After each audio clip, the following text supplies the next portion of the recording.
This is Luca Majno. We're back with Frank Gregory Ford. This is Global News Update on TLBTV, courtesy of the Liberty Beacon Project, where we give you backstage, up-to-date info as to the developments occurring in our world today. Good evening, Greg, and welcome to, I got to do this, welcome to Agenda 21. How are you doing in California? What's going on? Before the NSA cuts us off, of course. Can you hear me good? Oh, it's getting better. We're recording, and we're showing people what it looks like when we get either NSA interference or weak signal. Okay. How you doing? Great. Fine form. Ready to go. Rock and roll. We have a lot of stuff to talk about tonight, too. And I wanted to get started right away with Snapshot with Greg in the background so we can, get things rolling that way. And I hope not to offend too many people, but this is something that I have to share because it is important to me. And it's also a quote from one of the leaders in the American Indian movement. They call the American flag blue, white, and red for specific reasons. And I wanted people to pay attention to this and think of it as a, how can I say that? Global news update. Yeah, right. For what America stands for. And what he's talking about is the original people and their genocide in the 1800s or 1700s and 1800s, or even back to 1492. Red stands for the blood of others spilled on this ground and in other countries, some that we can't even pronounce or write their name properly. White for their white supremacy, believing themselves to be the superior race, and it's been proven and recorded in history many times, and it's been a world conquest here and abroad. And blue for the coldness of their hearts. Russell Means said that in one of his talks. I wanted to give this in memory of the fallen, especially 343 in New York, in memory of our fallen brothers. I think that is too cool. They will never be forgotten, as the 3,000 people that died in 9/11. And I hope that Bush and Cheney are haunted for the rest of their life, which this meme shows really well, I thought. Let's pay attention here, okay? Hiroshima, Nagasaki, Vietnam, Yugoslavia, Iraq, Libya, Syria, Yemen. All of a sudden, North Korea is a threat to world peace. I don't see Afghanistan in there. Yeah, and what the other part of the 50 countries that aren't in there since we've invaded and destroyed and taken over, I think, 30-something countries that were successful out of the 50 since World War II. Up to 30 million, some people are saying, their souls that died. Greg, tonight, a half hour before the broadcast, this is what I got. This is helicopter shots going above the fires at night, and at 35 seconds, there's a green beam that cuts the night sky, and the actual helicopter is, I think it's a helicopter or the cameraman is jolted by that. I'm going to be trying to find the video, where the video comes from, and get permission from them to show this. But this is a still shot of what we were talking about, I think, the DEWs. Mm-hmm. So let me just get through this first, and we'll talk about it. I want people to understand that the genocide that we're looking at is still going on today. These are American Indian children, original people. They're the children that are put in residential schools run by church and state, and they're forced to reenact a racial idea of what life was like to them. So if this isn't psychological torture and psychological abuse, I'd like to know what is. And then on the bottom, we have some guy that wrote, okay, good, no one cares for them. Mm-hmm. And I blacked out, of course, who it was that said it, but it's something to really think about. Good for them, who cares? No one cares, okay? Mm-hmm. Hatred is the coward's revenge for being intimidated. I thought that was good for today's something to think about idea, like a meditative idea. Hatred is the coward's revenge for being intimidated. So there are people who learn and there are people that don't learn. one of the things I'd like to finish my snapshot with here is Jay Rockefeller, who said the internet should never have existed. It's a threat to national security. And look at what he means. It's screwing up the monopoly my family has had on America for the last 140 years, and people are finding out what scumbags we really are. Boy, how true. Yeah. I also want to talk about the Titanic, because believe it or not, the Titanic has a lot more to do with today's disaster with the Federal Reserve than people realize. And it just hit me today when I was having coffee, as I am now, and Greg is too, is that the Olympic and the Titanic were two sister ships, and the names were switched, and there was some kind of insurance fraud that I haven't really gotten into too deep yet. But I mean, that alone would take a month to really dig in to know the aspects and the details of it all. But what I wanted to explain and bring to mind is this: 3 of the richest people in the world were on board that night: Isidor Straus, John Jacob Astor IV, and Benjamin Guggenheim. And all 3 of them were against the Federal Reserve, totally against the Federal Reserve. Again, they were the 3 richest people in the world at that time. Actually, he was, this guy right here. And the captain of the Titanic was a Jesuit as well. Anyway, it's a really good story, and we'll be able to get into that sometime if people want to, if they let us know. Greg, this is your cue for the Las Vegas witness who identified multiple shooters found dead, and her name is Kimberly Suckomel or Sushomel. We're showing it on the bottom here, written on the bottom of the screen, and she was killed, and you have details on how she was killed. Sure. Yes, Kimberly Suckomel, I believe is how they pronounce that. Good German name, from what I understand. Now, yes, she was the witness to multiple shooters and was by far the strongest source for this attack. And the way I understand it, as of a few hours ago, she was killed, she was murdered. Classic agency hit, of course. If this sounds like the Kennedy issue, it is just like the Kennedy issue. People are now disappearing, okay, on this, or the witnesses, they're disappearing or they're being murdered. And yes, I want to make this announcement and statement to the Clark County medical examiner, is that forget looking on her body for any injection sites or anything else. You need to look at the nasal mucosa of this victim. All right, you will find a cavitation and an inflammation. Okay, what happened is there's a certain compound actually taken from originally the Amazon jungle that was put into a piston spraying inhalant system. And all it takes is this one good shot of spray into the face, and you're dead. You have about 9 seconds to live at the very most. And yes, what happened was they were monitoring her and her family. Her husband got up at about 4:30 to go to work, from what I understand. They were monitoring the home. As soon as he left, they walked up, knocked on the door, and basically she assumed that he had forgotten something and returned. Okay, she opened the door. They sprayed her in the face, and it looks like a simulated heart attack. And she was placed in the bed, and at that point, that's how they removed her as a source. Okay, a witnessing source. All right. So, and the best way to do this is by spectral analysis of those sinus passages, mucosal passages of this victim. All right, so that's what I have. I'm not surprised at all that this happened, and the story has changed 3 times out now. But what my sources are beginning to tell me is that this trail is moving directly to our wannabe president. Okay, Donald Trump. All right, that's where this evidence is going directly to. This is a redirection. Las Vegas was a redirection.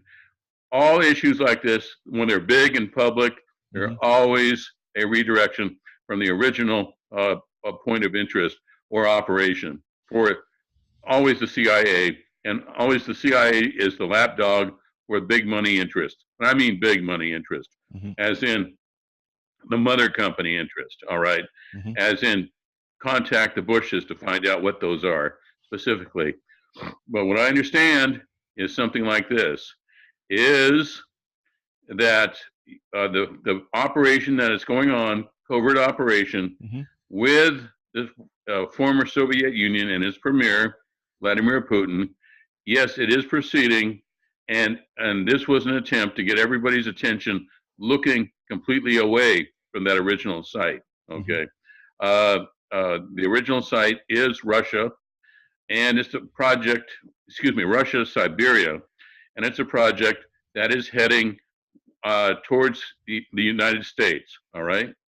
And it is specifically designed with the idea of having Rex Tillerson do the intermediary work, okay, for oil production, transport to the U.S. from Russia. That's what it's doing. Now, Rex Tillerson knows about it full well. And of course, what we need here is to make sure that the American people are bamboozled, dragged around, covertly, kept in the dark, okay? That's what we have here. Same old story, same old actors, okay? And yes, it is our president that's doing it. Pretty much like all this terrorism nonsense was George W. Bush and Dick Cheney doing it, okay? Well, we're getting there, Greg. We're getting there, and that's why I wanted you to just let me finish Snapshot. Let me share screens again with you. Army conducted 239 secret open-air germ warfare tests. This is worth a show in itself, and it's something that I'm going to want to talk to you about too, personally, as we go along, and the rabbit hole gets deeper and deeper. This is yours too, Greg, and I want to hand it to you. This is your baby right here, because Greg told me today before the show, remind me to talk about Fort Huachuca, and I said, okay. I said, how do you write that? H-U-A. Anyway, ISIS is headquartered outside of Fort Huachuca in Sierra Vista, Arizona, where McCain is senator. ISIS was made in the, can you fill in the blanks?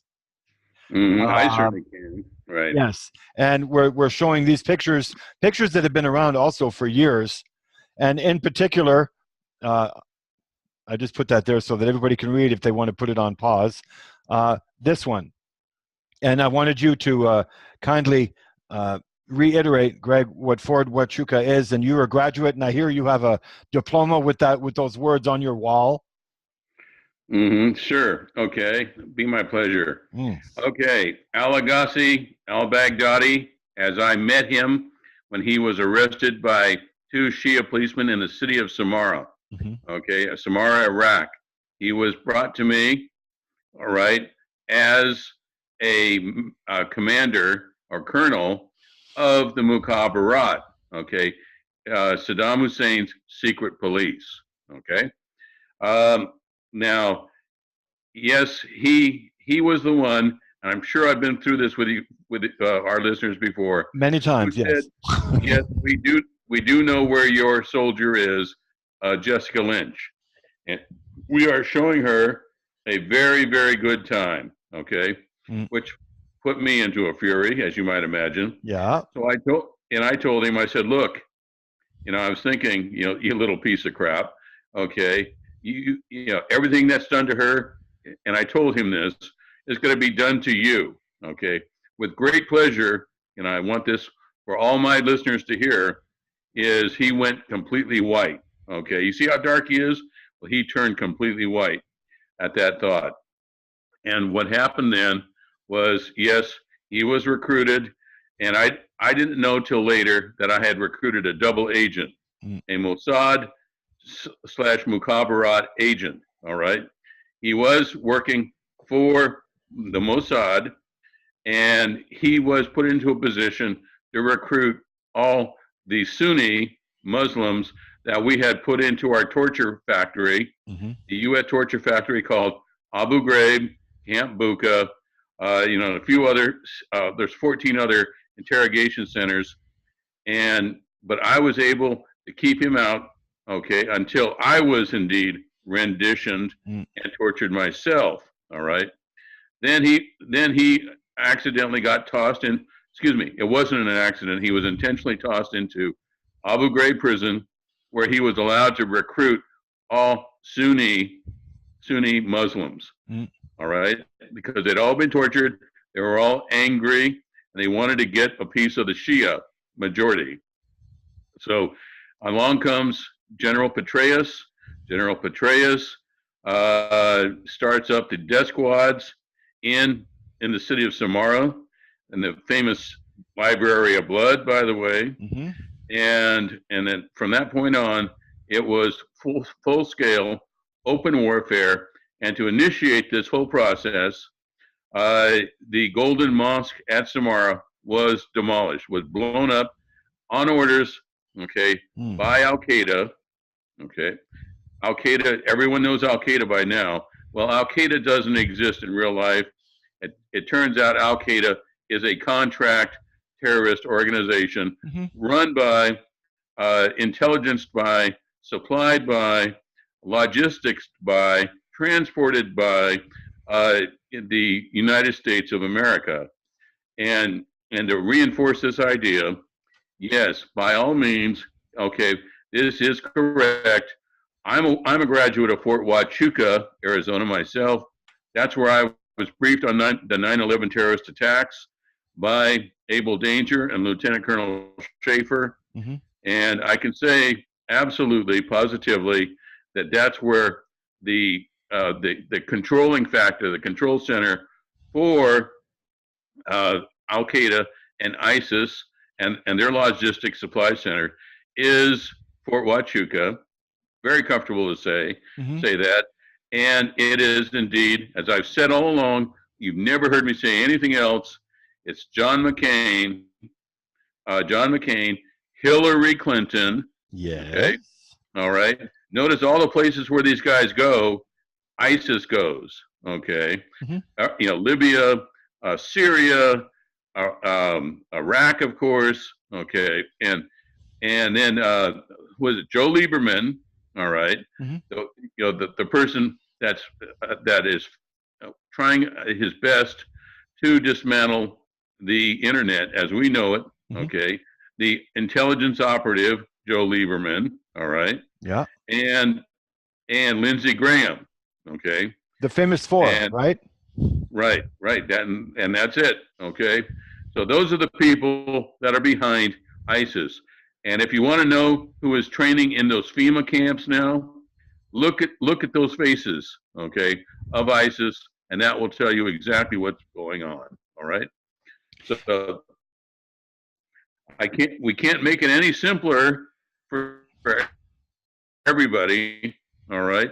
Yeah. There it is. ISIS is ours, was ours, and if you notice, they changed the name, from ISIS, ISIS.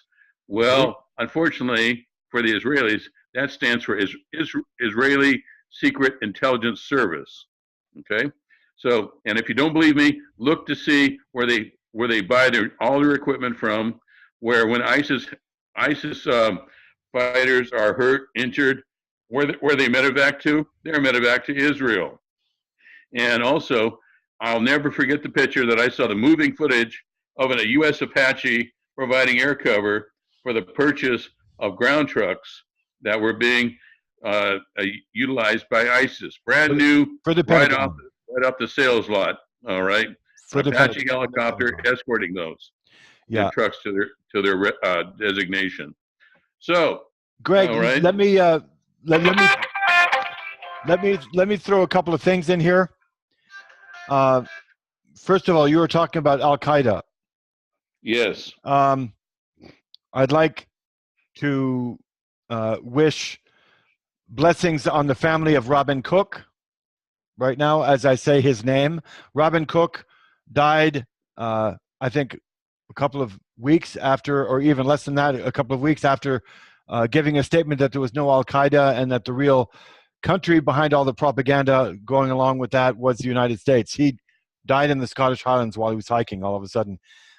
Also, you mentioned, like if people can just pause for a second and appreciate all that they destroyed in the Middle East, all the beautiful structures, all the monuments, all the those buildings that were erected, like that are thousands of years old, the mosques and all the beautiful architecture, everything destroyed. I'd like to just take a moment to think about that and to give honor to everything that we demolished, as I like to do every now and then when I talk about the apology to all Muslims that I have personally for what happened with 9/11.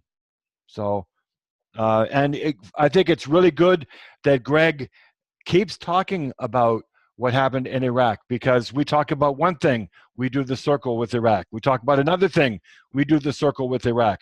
We're going back and doing the circle with Iraq so many times because it's the underlying truth of most everything that the Bush crime family, the CIA, and others have to do with. And also, it helps Greg with his memories and what he went through and the horrors that he saw personally. And it helps you, Greg, live with that a lot easier, I'm sure, just to be able to say those words, because so many veterans and so many people that lived through that, they might not have a chance to be able to do that. So I wanted to honor you for that as well. Well, thank you, Luca. I'm always appreciated. Yes, by the way, we are coming up to the end of the show on a closing note. Right. Okay. But one of the things I need to point out to the world, okay, is pay attention, everyone, wake up. We have this joker in the White House, in the Oval Office, and he is a joker, all right? You got it. And he is talking about withdrawing this agreement that we had with Iran. Well, there really wasn't any real agreement. Okay, because here's why. Iran already has nuclear weapons, all right, neutron weapons, but they're not classified as neutron weapons. They're classified as components, okay, arming components. They were purchased originally and developed under Jimmy Carter, but they were purchased by the Shah of Iran, and they are still there. That's not a problem. Okay, they're still there. They can defend themselves quite well. Mm-hmm. Now, but one thing that needs to be understood, and I was able to speak to somebody who understands deeply, he's an Iranian, but who understands deeply the relationship between the U.S. and Iran, and it's been there a long time, many, many, many decades. All right, now, he absolutely says, no, there never was a threat from Iran. There never will be a threat from Iran. This is something to keep, virtually the entire Western NATO triad involved in paying attention and keeping money and resources and arms flowing into the Middle East at the behest of Israel, because Israel will never attack Iran. Iran will never attack Israel, and it is the CIA, the Cocaine Importation Agency of America, that gives orders and directs, all issues going on in Iran. Okay, we give, the U.S. government gives to Iran. Iran will not do anything unless we tell them to. That's why this whole agreement is a bunch of crap. Okay. And what Donald Trump is trying to do is to use it as a provocation. He's in a lot of trouble. He knows he's in a lot of trouble. So let's get the tail wagging the dog, okay, for a change. Yeah. And then for good measure, he's going to throw in a country that we have never, ever had an issue with, except when we were supporting South Korea, and it was attacked by the Chinese-backed North Koreans. Yes, they had a problem. Yes, they worked it out, and it's been a treaty that has been holding ever since. And I don't see South Korea saying, yeah, let's invade North Korea. It's this draft dodging bozo that we have in the Oval Office that is saying, yeah, let's you guys, all the young and the youth of America, you go over and you fight this fight. Okay. Exactly. So, but in the meantime, guess what is the biggest threat to the pipeline that is being built from Siberia to the United States? All right. The biggest threat, according to Donald Trump, okay, Donald Trump, he is saying that he doesn't like the idea that North Korea can threaten his business interests and the business interests of Vladimir Putin. All right? That's it in a nutshell, folks. Now, you want to see evidence of it, look at these 3 small earthquakes, quote, they're earthquakes that were registered on seismic graphs not too long ago, okay? That was the reciprocity charges being set off in the Bering Sea, very shallow sea, but those were set off, and those were the small earthquakes that resulted from those seismic charges that are testing the reciprocity of the bedrock in the Bering Sea. Okay, so they can run that pipeline over. Sorry, it's always money. It's never anything else but money. Okay, terrorism is money. 9/11 was money. Okay, JFK getting his brains blown out. Okay, over the presidential limousine, money. Okay, and the reason why they had to kill him is they couldn't buy him because he was too rich. All right, so they had to blow his brains out. All right, I hate it's nothing more fancy than that. So that's what I have to say. And by the way, I was just told something. Okay, the National Guard unit that renditioned me out of Iraq, they renditioned me and tortured me en route. Okay, well, I just got word that they are now having to go back to the United States Congress and ask for more money because they have spent all their budget on trying to recruit the youth of America, okay, youth of California, to convince and also convince their mothers to let these kleptocrats actually go ahead and sacrifice their children. Okay, let their children come home in boxes. All right, and now as a result of spending millions, hundreds of millions of dollars on advertising for recruiting, they have no money to pay their troops. Okay, that's what this amounts to, is they have no money to pay their troops. All right, they have to go back to Congress and beg because they spent too much money on NFL football games. All right, that's what kind of buffoonery we have going on right now, and it is buffoonery. Okay, so I suggest you folks, you better start looking at somebody right now to replace his clown in office that we have, the clown in chief. All right, yes, and get him out of there before you lose your child, before you lose your loved one on another pointless, useless war. And let's get somebody in there like Jesse Ventura. All right, just that simple. I can't make it any simpler. Yes, if I sound like I'm a little bit exhausted from all this, I really am. Okay, that's the deal. All right, there's no romance, there's no great intrigue, there's no great drama. It's how much do the powers that be want to make money off of you, and you're paying for the privilege. Okay, and you're about to pay with the lives of your children and your loved ones. Okay, all right, that's what I have to say this evening, Luca. Well, it's as usual. It's an honor to have you aboard. And it's really important that people, if they really want to understand what sovereignty is, look it up with the original people of this land. Look at what the word sovereignty meant and how sovereign each of us really is and what natural law really is. We'll talk about that next time. Thank you so much, Greg, and we'll see you in 2 days on our next show. Thank you, Luca, as always.